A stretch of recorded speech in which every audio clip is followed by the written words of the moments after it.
Эфир Абхазского телевидения продолжает русская служба новостей. Здравствуйте. В студии Алиса Шамба. В начале выпуска коротко о главных темах. В Сухуми почтили память жертв политических репрессий.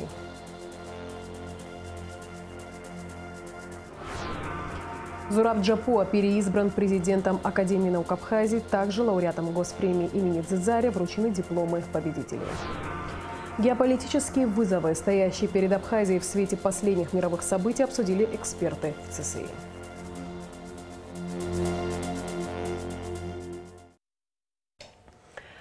В Сухуми почтили память жертв политических репрессий сталинско-бериевского периода.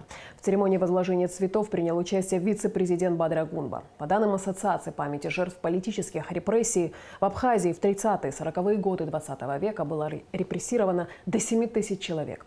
Памятник в честь жертв политических репрессий был установлен в Абхазии в октябре 2011 года. В церемонии возложения также приняли участие спикер Народного собрания Лаша Ашуба, члены правительства, депутаты парламента, представители общественности, родственники жертв политических репрессий.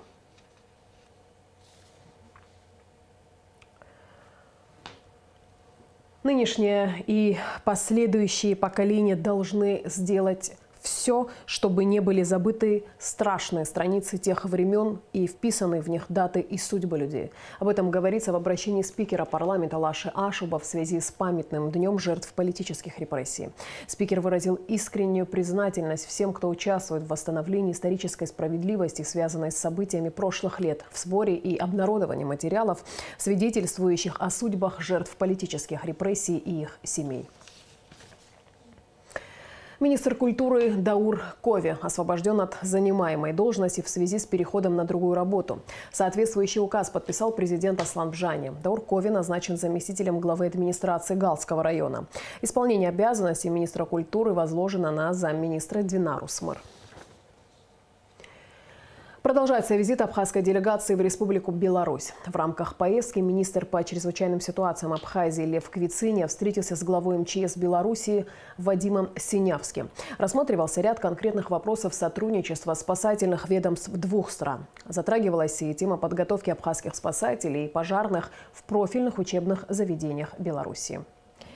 Также в Минске состоялась встреча исполняющего обязанности министра культуры Абхазии Динары Смыр с первым замминистра культуры Республики Беларусь Валерием Громадой. Обсудили и наметили сотрудничество в сфере культуры и искусства, в частности, проведение взаимных гастролей творческих коллективов двух стран. Совместные планы двух стран обсуждались и на встрече представителя Госкомитета Абхазии по делам молодежи и спорту Тараса Хагба с первым заместителем министра спорта и туризма Беларуси Александром Дараховичем. В результате событий на Ближнем Востоке в Абхазию пытались заехать арабские беженцы. Об этом сообщил секретарь Совета безопасности Сергей Шамба в ходе круглого стола, организованного Центром социально-экономических исследований. Участники встречи обсудили новые геополитические вызовы, стоящие перед Абхазией в свете последних мировых событий. Тему продолжит Асида Малия. Абхазия – маленькая, немногочисленная республика, которая в политических играх мировых держав не имеет подобного влияния и изменить ситуацию не в силах. Однако важно держать руку на пульсе и понимать, в каком направлении двигаться дальше. Важно осмыслить и объективно оценивать происходящее. Специалисты Центра социально-экономических исследований организовали круглый стол «Абхазия. Новые геополитические вызовы», чтобы обсудить эти вопросы. Не говорить об этих проблемах, не обсуждать их, не реагировать на те вызовы и угрозы, которые происходят и в отношении Абхазии в том числе, мы считаем невозможным.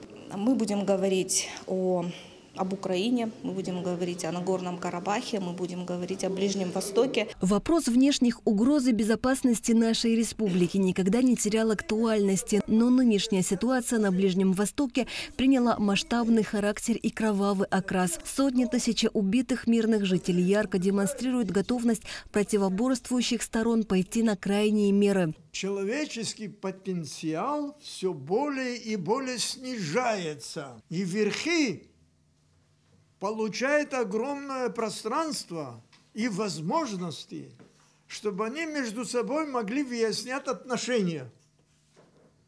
Даже 1,5 миллиона, которые по соседству нам собрали недавно, провели митинг, и тут значения не имеет. Для тех, кто воюет, убивают детей, женщин, стариков и прочих, мирное население уничтожают.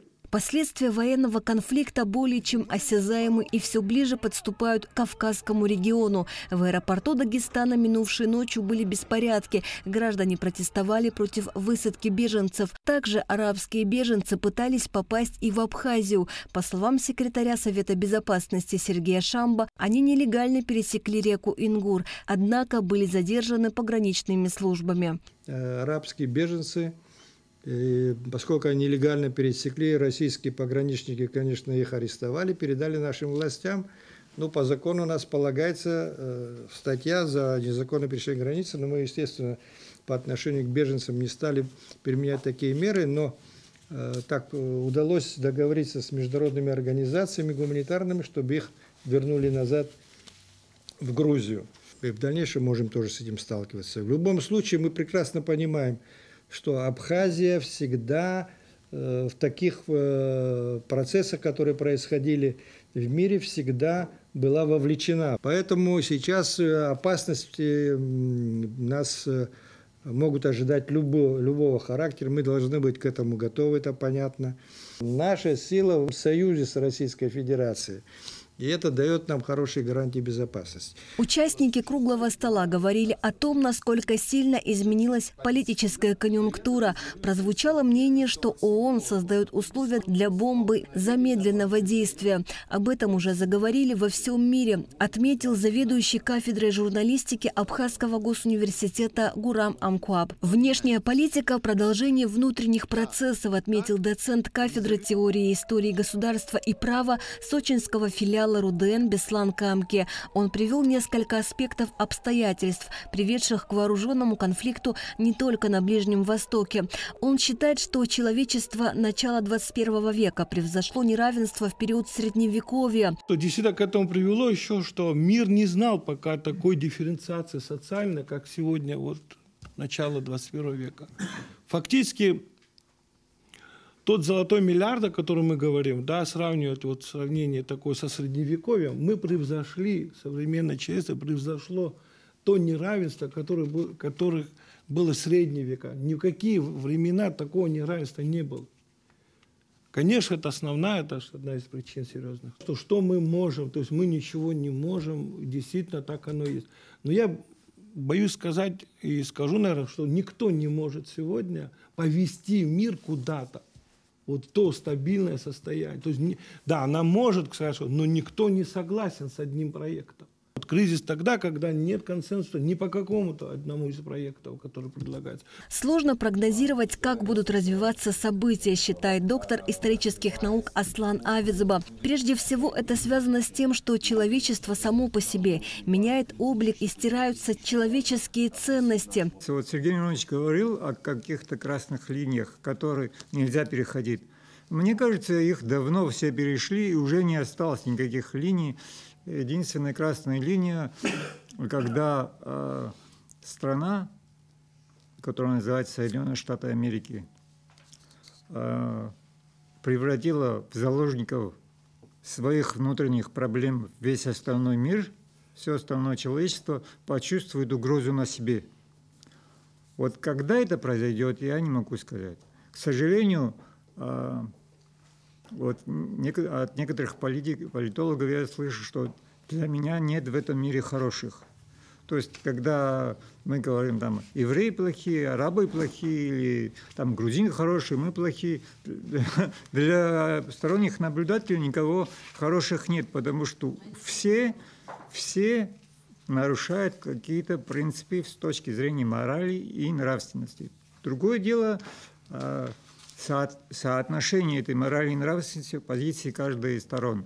Все происходящее в мире – это проекты транснационального капитала, считает руководитель администрации президента Абесалом Кварчи. Транснациональный капитал должен сохранить свою власть и свое влияние. Вот причина всех войн. Все, что происходит, происходит по сценарию. Случайностей не бывает. все идет, и Украина давно была запрограммирована, война, и то, что сейчас, вот я думаю, наше преимущество, мне так кажется, в том, что мы все-таки признанное государство, может, не всеми государствами, но признанное государство. У нас есть какие-то союзнические обязательства, какие-то договора и так далее. Это то, что вселяет оптимизм. А так говорит в мире, что демократия, мы ездили, мне казалось, вот мы им все расскажем, они сразу поймут, что правда на нашей стороне, когда идет какая-то программа. Демократия, к сожалению, это инструмент влияния. Участники круглого стола говорили и о минувших событиях в Нагорном Карабахе. По словам депутата парламента и представителя армянской общины Абхазии Левона Галустяна, в настоящее время идет сбор гуманитарной помощи для беженцев из Нагорного Карабаха. Круглый стол «Абхазия. Новые геополитические вызовы», конечно же, не решит глобальные проблемы, как и итоговое заявление, принятое в результате обсуждения. Эта встреча ярко демонстрирует обеспокоенность и переживания за маленькую Абхазию в быстро меняющемся мире. Асида Малия, Камила Джоупо, Абхазское телевидение. Председатель Конституционного суда Абхазии Людмила Ходжашвили и судья Алиса Бегуа приняли участие в 4-м Донском форуме конституционализма. Основная тема форума была посвящена роли Конституции России в современной эпохе глобальных перемен. Людмила Ходжашвили выступила на форуме с докладом, в котором рассказала о череде исторических и политических событий, приведших в 2008 году к международному признанию независимости нашей страны, о путях развития государства, об изменениях, внесенных в основной закон страны, о создании Конституционного суда, его целях и задачах. Зураб Джапуа переизбран президентом Академии наук Абхазии. Выборы прошли на общем собрании, где также лауреатам государственной премии имени Дзидзаря были вручены дипломы победителей. Рада Чачава расскажет подробнее. В программе общего собрания Академии наук Абхазии несколько вопросов, но одним из главных стал выборы президента АНА на следующие 5 лет. Что особенно важно, мероприятие состоялось в День науки Абхазии. С поздравительной речью от имени президента Аслана Бжания выступил вице-президент Бадра Гунба.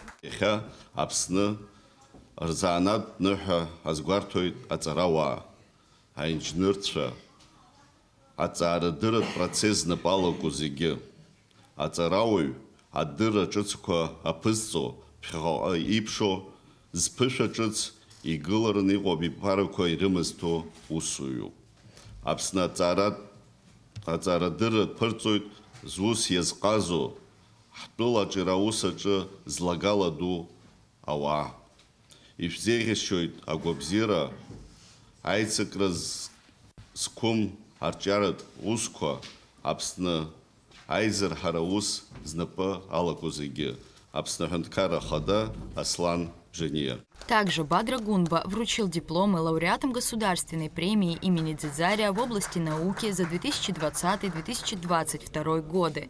Победителями конкурса стали Зураб Адзенба за монографию «Кальцифильные эндемики флоры Колхиды», Джульетта Адлиба за монографию «Стилевая и поэтико-композиционная система сказки» и Вячеслав Чирикба за монографии «Абхазия и итальянские города-государства 13-15 веков. Очерки взаимоотношений» и «Независимость Республики Абхазия в свете международного права». На пост президента Академии наук Абхазии была выдвинута только одна кандидатура – Зураба Джапуа, который возглавляет организацию с 2013 года. Зураб Джапуа выступил перед присутствующими с программной речью. Прежде всего он поздравил коллег с профессиональным праздником и отметил, что доверенный ему пост в прошлые сроки – это большая честь.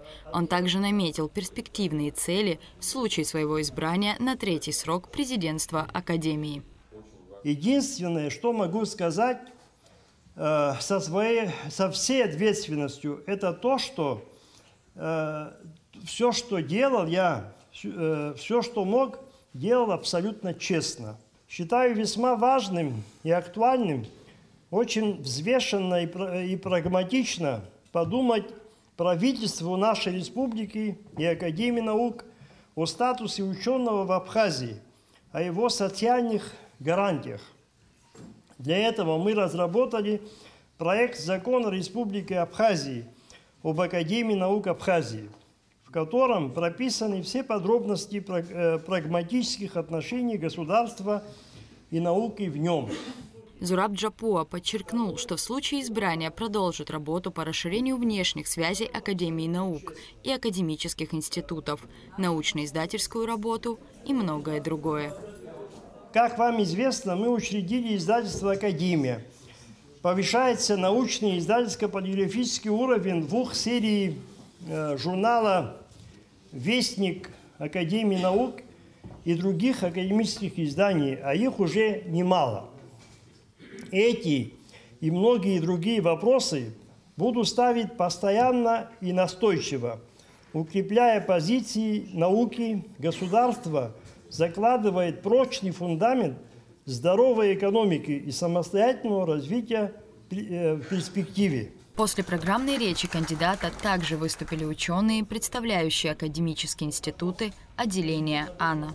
Совершенно очевидно, что за эти годы было сделано очень много. Первое, на что я хотел бы обратить внимание, это то, с чего должно начинаться любое дело в нормальном современном обществе. Это вопрос, касающийся нормативных документов. За этот период было создано очень большое количество нормативных документов и приняты. И они являются основой деятельности Академии наук и научно-исследовательских институтов в Абхазии. Еще один очень важный аспект. Любое сообщество представляет собой устойчивость в этом мире, когда оно имеет возможность воспроизводиться. Система самовоспроизводства научных кадров в Абхазии, она в значительной степени сегодня тоже связана с активностью академической среды, Академии наук и личного вклада Зураба Джотовича.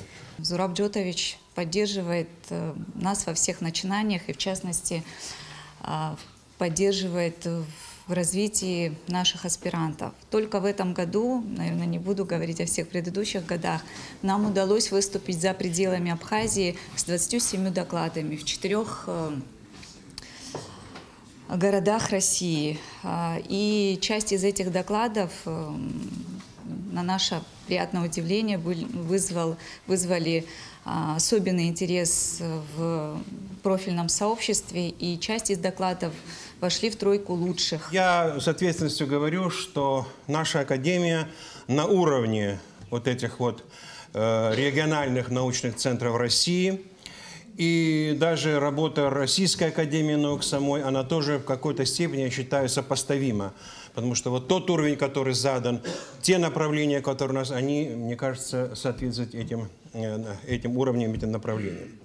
По итогам тайного голосования на должность президента Академии наук Абхазии вновь был избран Зураб Джапуа. Рада Чачава, Алексей Агухава, Абхазское телевидение.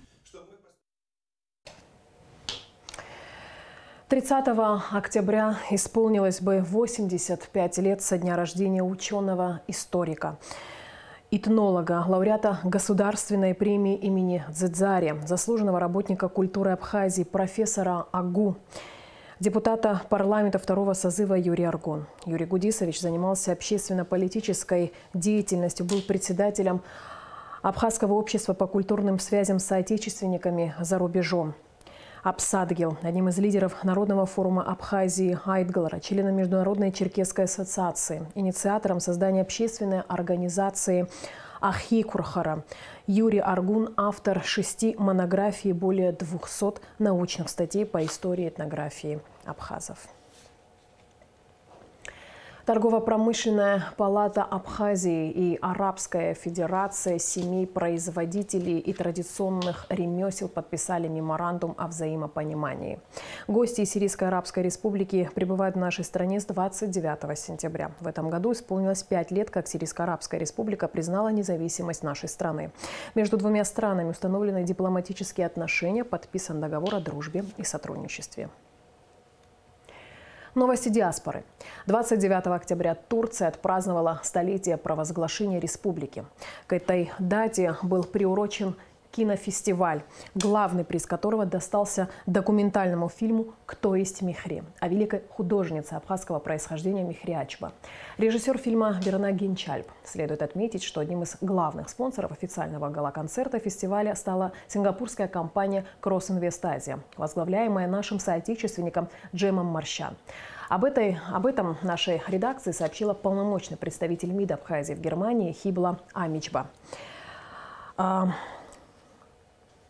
Джем Маршан и Низих Ачба, племянник художницы Мехри Ачба, являются почетными советниками Постпредства Абхазии ФРГ. 30 октября 1993 года во время исполнения служебных обязанностей на посту Ингур погиб Яша Джоев. Родом из Цхинвала, Яша Джоев после окончания университета большой советской страны приехал жить и работать в город Хорчал. Был начальником 2-й и 3-й шахт. В 1973 году молодой специалист создал семью с Венерой Скверия. Через год у них родился сын Артур. Все это время, до начала Отечественной войны, семья Джоевых жила и работала в Хорчале. О том, что в Абхазии началась война, Венера Скверия узнала от соседей, которые позвонили ей на работу и сообщили о страшном событии. Придя домой, Венера не застала своего единственного 17-летнего сына и супруга. С первых дней войны отец и сын Джоевых встали в ряды защитников Отечества. 17 лет ребенку, тогда приказ Ардзенба единственных сыновей в армию не брать, на службу, не то что на войну, в армию. А мой сын Анцупов тогда был бедный, торчал, он тренировал, собирал детей. Сразу с первого же дня молодых учить. И вот там, в этой группе, мой сын попал, там и находился, у Анцупова. Он учил, как, что, где. А потом Руслан Джели, Руслан, тоже у него был. А потом последний уже у Надара Какубава, мой сын. Там находился до самого победного конца. А муж мой у Феликса Хубулова в его команде, в его группе, кавказцы оттуда, с Северного, которые здесь, у них своя группа была. Где штаб, где сидели наши ребята, криком кричат «Победа! Победа! Победа!». Ну, мы, конечно, тоже прямо в слезах все кричим и плачем, все. Вот так победу я встретила в город Хорчал. 28-го поехали на Ингур. А я говорю, куда ты идешь? Война же закончилась. Нет, говорит, младший Джоев победу принес, а старший Джоев что говорит? Я паспорт не могу проверять. Его последние слова, что он мне сказал. Я пойду, говорит, на Ингуре, на границе. Мы идем там границу охранять. Наша группа, говорит, мы туда идем. В Государственном музее боевой славы имени Ардзенба прошла однодневная фотовыставка-аукцион в поддержку интернациональной бригады «Пятнашка», принимающей участие в специальной военной операции России. Организатором выставки является инициативная группа, возглавляемая предпринимателем, общественным деятелем Романом Качарава. Выставка посвящена людям разных национальностей, которые принимают участие в СВО, в том числе и абхазов. Здесь было представлено порядка 30 работ.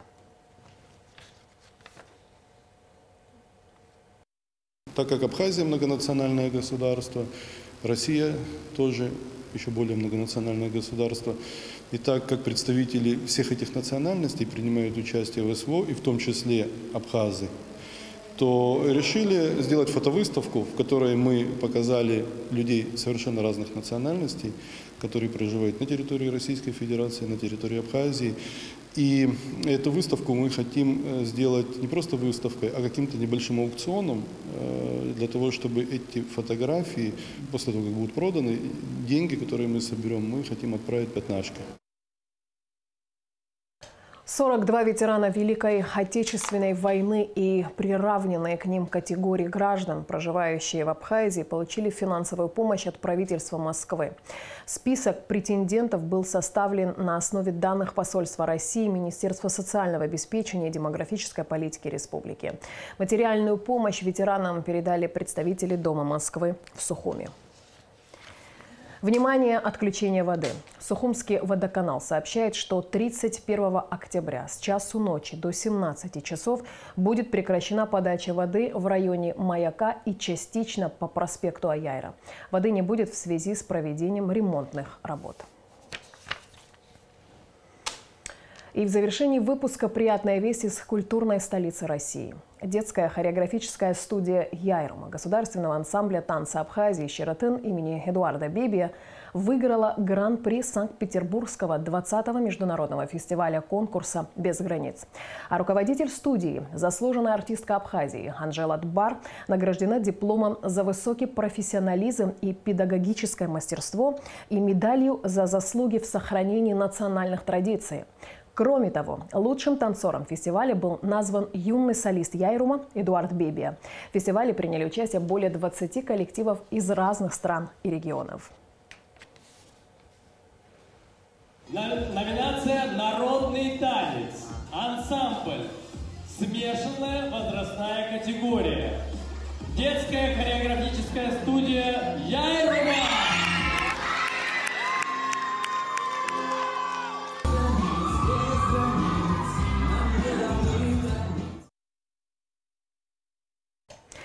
А сейчас о погоде.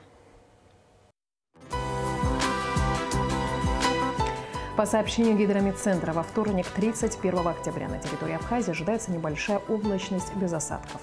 Температура воздуха ночью плюс 12-17, днем 20-25. Температура моря плюс 20.